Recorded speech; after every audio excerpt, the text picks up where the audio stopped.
प्यारे बच्चों नमस्कार। बच्चों इस वीडियो में मैं आपको एनसीईआरटी मैथ क्लास 10 प्रश्नावली 1.4 के दूसरे प्रश्न को हल करना सिखाऊंगा।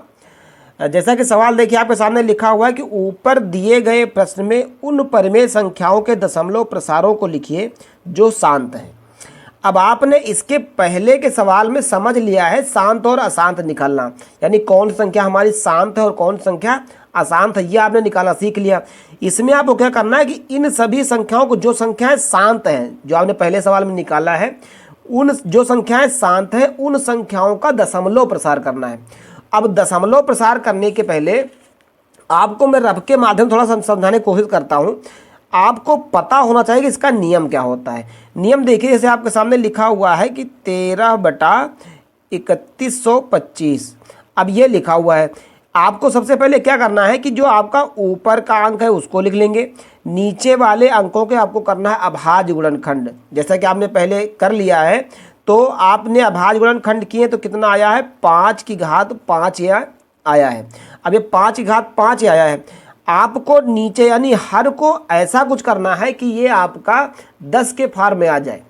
कुछ ऐसा करना है कि 10 के फार में आ जाए। तो 10 के फार में लाने के लिए आपको क्या करना होगा, अगर हम इस अंक से मतलब नहीं, इस आधार को अगर हम 2 से गुणा कर दें तो हमारा 10 हो जाएगा। लेकिन आपको ध्यान ये देना है कि जितनी घात इसके ऊपर लगी है उतनी घात दूसरे अंक पर भी होनी चाहिए। अब यहाँ पर 5 की घात 5 है तो हमको 2 की घात 5 लिखना पड़ेगा, यानी ये तो हमारा आधार 10 हो जाएगा, घात इसकी 2 की घात 5 हमको लिखना पड़ेगा। अब ध्यान दीजिए, जब 2 की घात 5 को लिख देंगे, यानी जितनी घात कम हो, जैसे अभी आपके यहाँ पर 2 की घात 5 की घात 3 होता तो हम यहाँ पर 5 की घात 3 2 की घात 3 ही लिखते, या 5 की घात 4 होता तो हम यहाँ पर 2 की घात 4 ही लिखते, या अन्य कोई अंक कम होता तो इन दोनों की घातों को बराबर करना है हमको। बराबर करने के लिए, तो बराबर करने के लिए हमको जो तरीका आगे के सवालों में आप समझेंगे, जो तरीका हम अपनाएंगे उसको आप देख के समझ लीजिए। क्या लिख किया आपने, 2 की घात 5 लिखा। अब जितने अंक को आप बढ़ाएंगे उस अंक को आपको ऊपर भी लिखना पड़ेगा, यानी आपने 2 की घात 5 ऊपर भी आपको ऐसे लिखना पड़ेगा, 2 की घात 5। अब आप देखिए यहाँ पर समझिए क्या हो गया, ये चीज़ आपकी अगर गुणा करेंगे 2 की घात 5 को अगर आप हल करेंगे तो अगर आप इसको खोल करके हल करेंगे विस्तार से तो कितना हो जाएगा, ये आपका ये हो जाएगा आपका 416। अगर इसको आप हल करके आप देख लीजिए, इसको 416 हो जाएगा। यहाँ पर देखिए क्या हो गया, 5 और 2 इनको आपको कर लेना है गुणा, 5 और 2 कितना हो जाएगा, 10 हो जाएगा। यानी कहने का मतलब देखिए, 5 के ऊपर घात 5, 2 के ऊपर भी घात 5 लगी है, तो इन दोनों का अंकों को गुणा कर लेंगे और घात जो दोनों पर लगी उसको हम 1 कर देंगे, इस तरह से।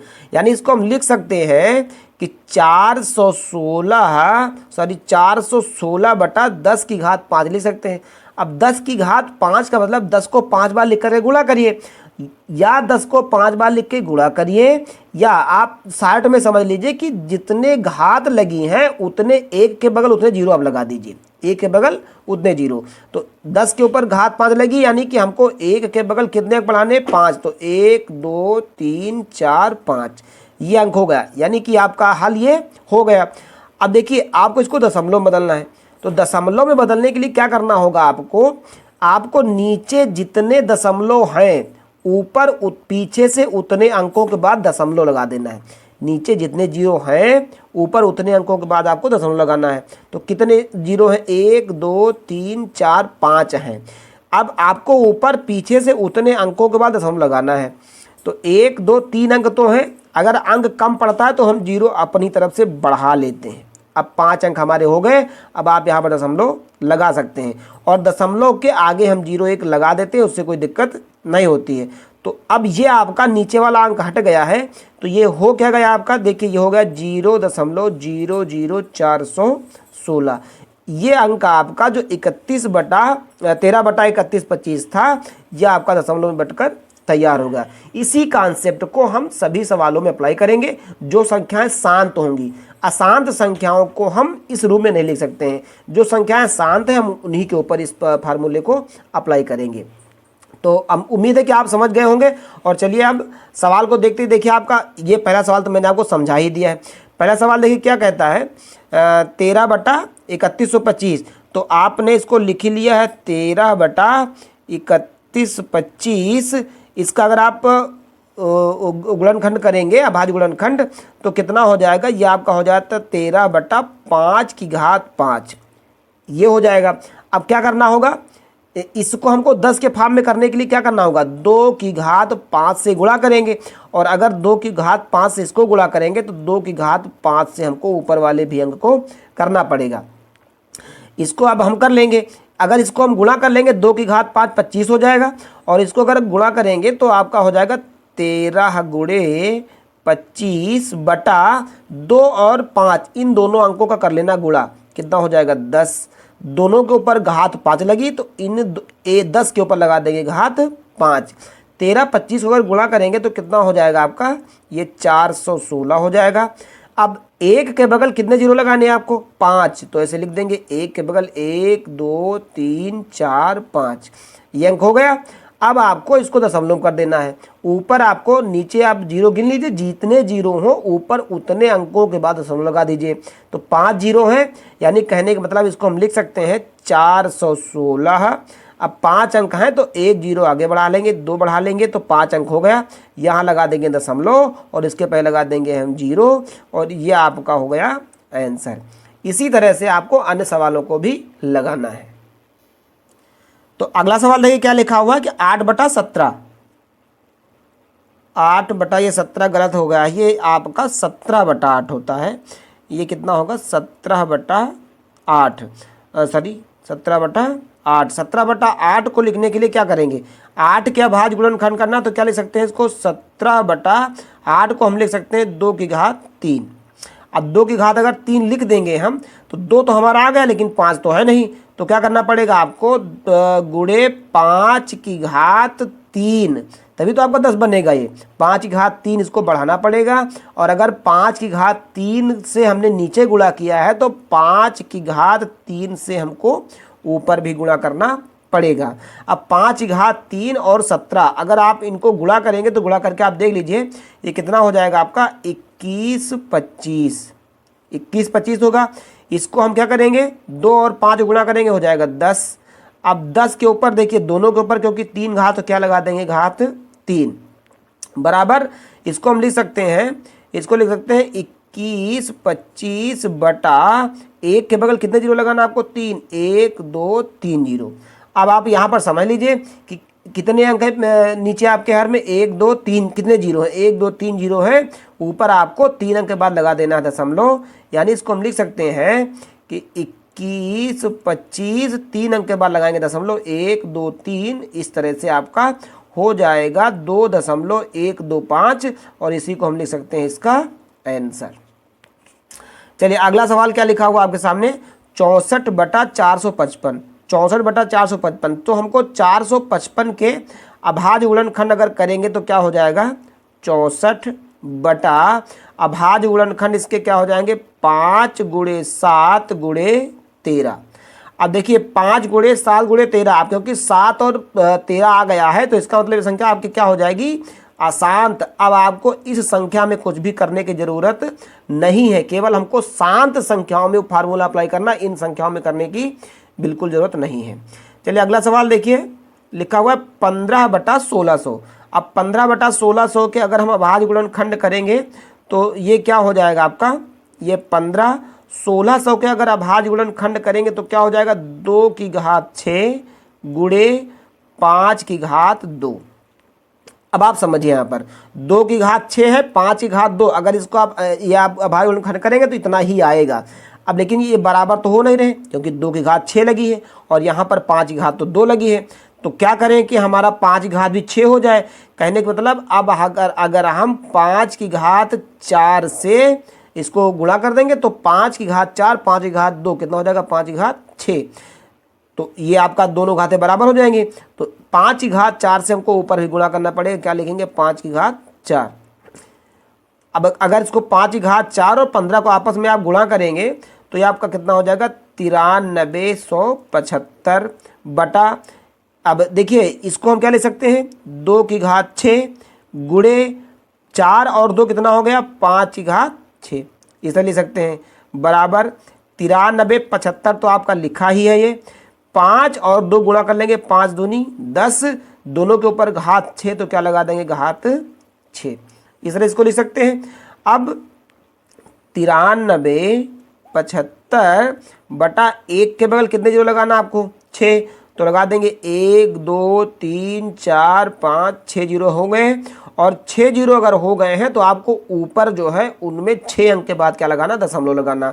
तो आप देख लीजिए 93 75 तो आपका लिखा है, 4 अंक हो गए हैं तो पीछे से हमको 6 अंक के बाद लगाना है, तो एक आपका बढ़ गया तो 5 अंक, ये बढ़ गया तो 6 अंक हो गए।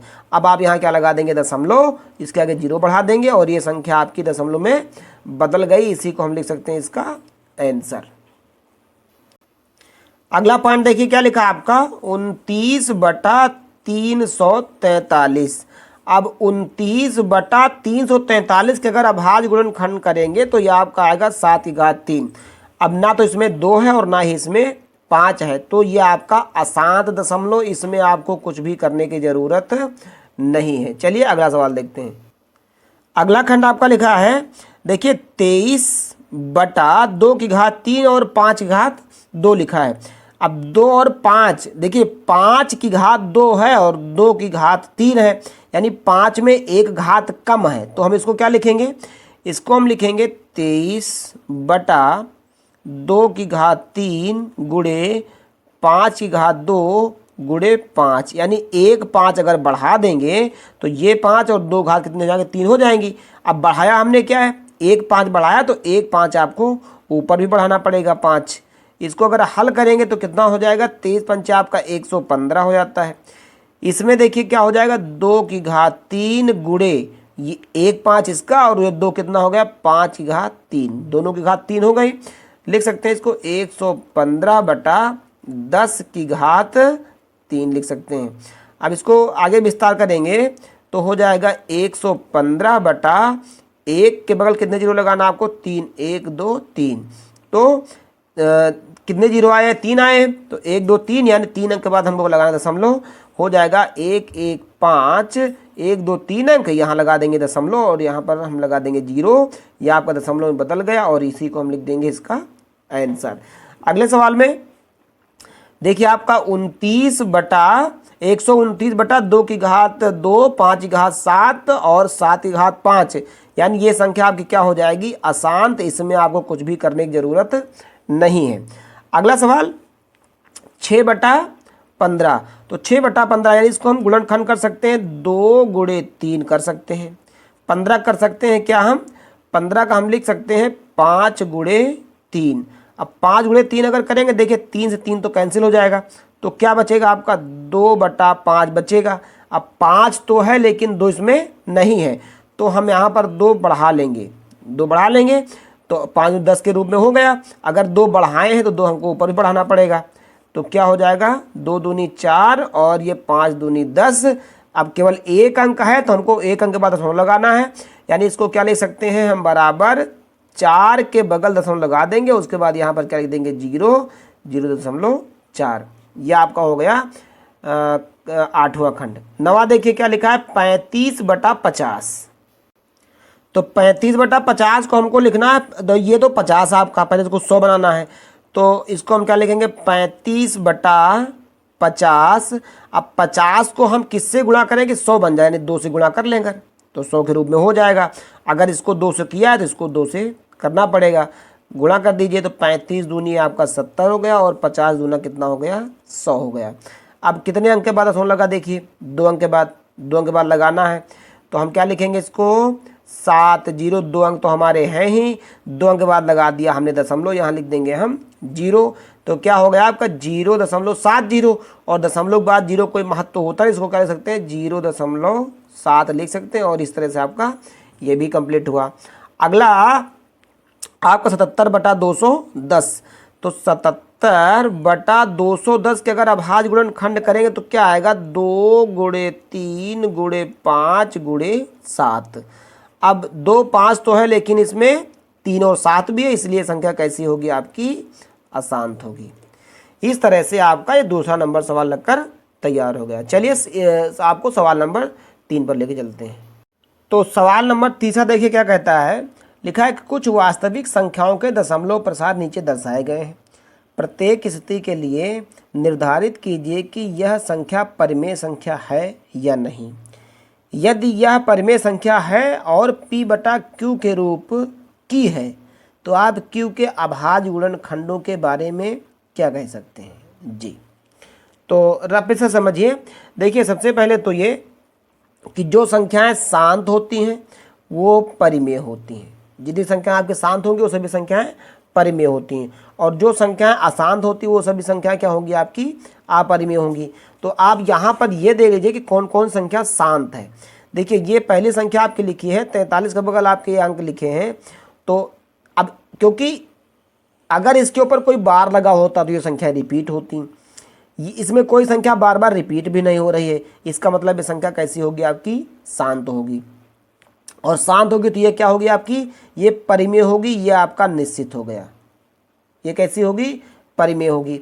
यहाँ पर देखिए क्या लिखा हुआ है, इसमें एक के बाद कोई अंक रिपीट नहीं, बार बार अंकों का क्रम बदल जा रहा है, यानी ये आपकी अनावर्ती संख्या है। इसमें कोई भी क्रम जो है वो बार बार रिपीट नहीं होता, वो अगले क्रम में चला जाता है।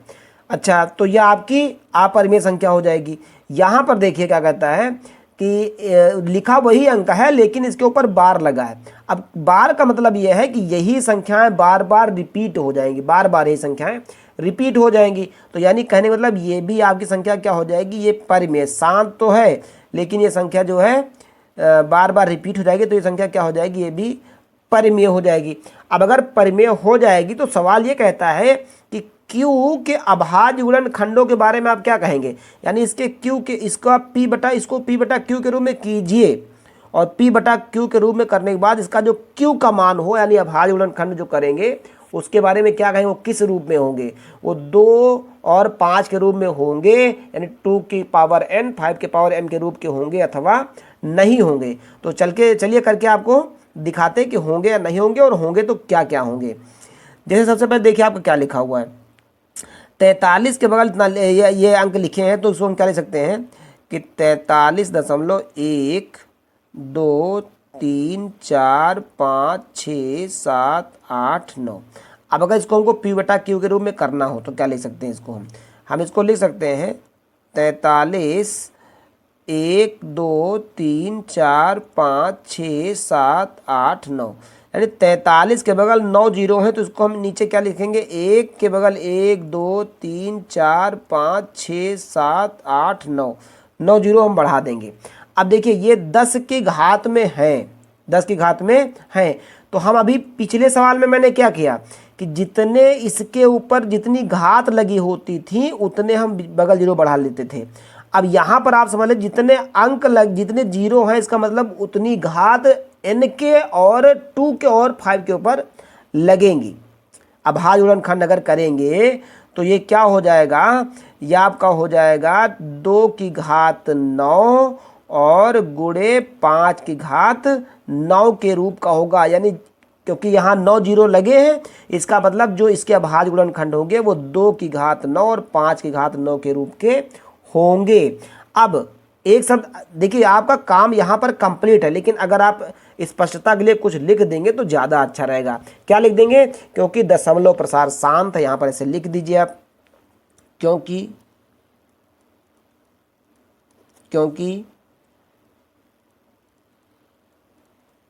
दशमलव प्रसार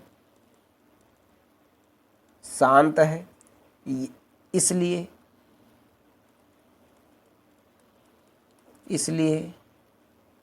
यह एक परिमेय संख्या है। इसको आप लिख सकते हैं, क्योंकि दशमलव प्रसार शांत है इसलिए परिमेय संख्या है, और इसके अभाज्य गुणनखंड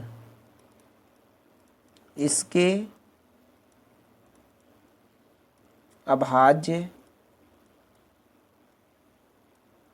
गुणनखंड 2 की घात 9 गुणे 5 की घात 9 के रूप के होंगे। इस तरह से आपका ये पहला खंड कंप्लीट हो गया। तो दूसरा खंड देखिए क्या लिखा है, दूसरा खंड लिखा हुआ है 0.120, 1200, 12000, 12000 और उसके बाद ये आपका डॉट डॉट, यानी कहने का मतलब आगे संख्याएं इसकी चलती जाएंगी। तो इसके बारे में आपको कुछ नहीं लिखना है, क्योंकि आप लिख दीजिए क्योंकि यह एक अशांत दशमलव है,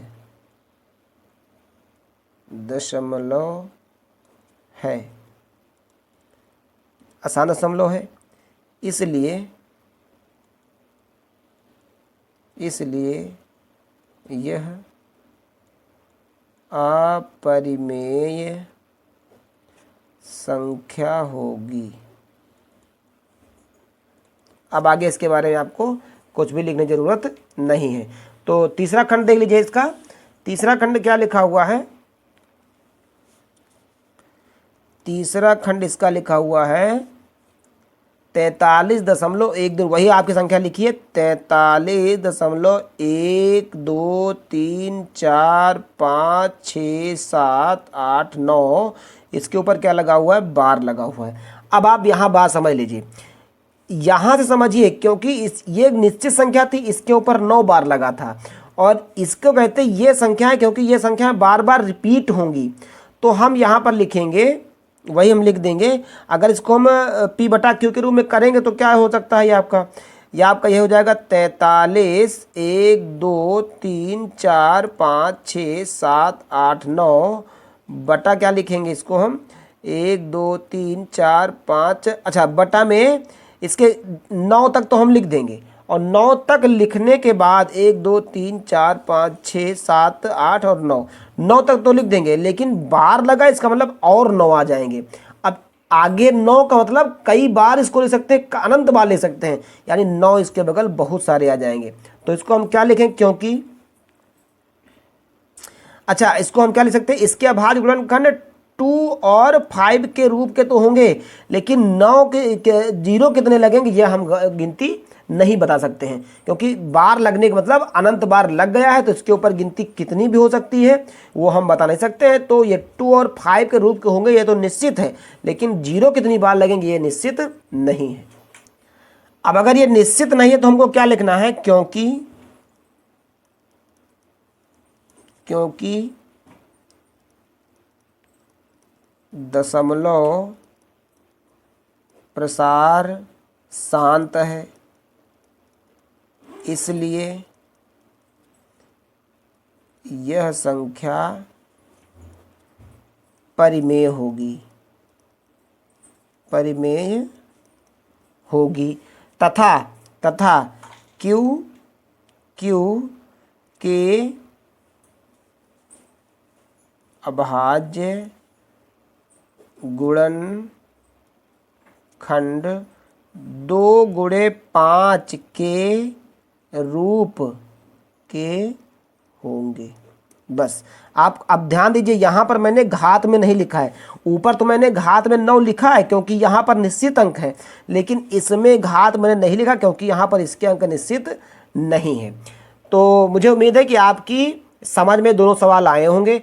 नहीं समझ में आया तो आप एक बार वीडियो को रिपीट कीजिए, एक बार दो बार देखिए, कॉन्सेप्ट को समझिए, तो आसानी समझ में आ जाएगा। अगर वीडियो अच्छी लगी हो तो आप वीडियो को लाइक कीजिए, चैनल को सब्सक्राइब कीजिए और अपने दोस्तों को ज़रूर शेयर कीजिए। Thank you.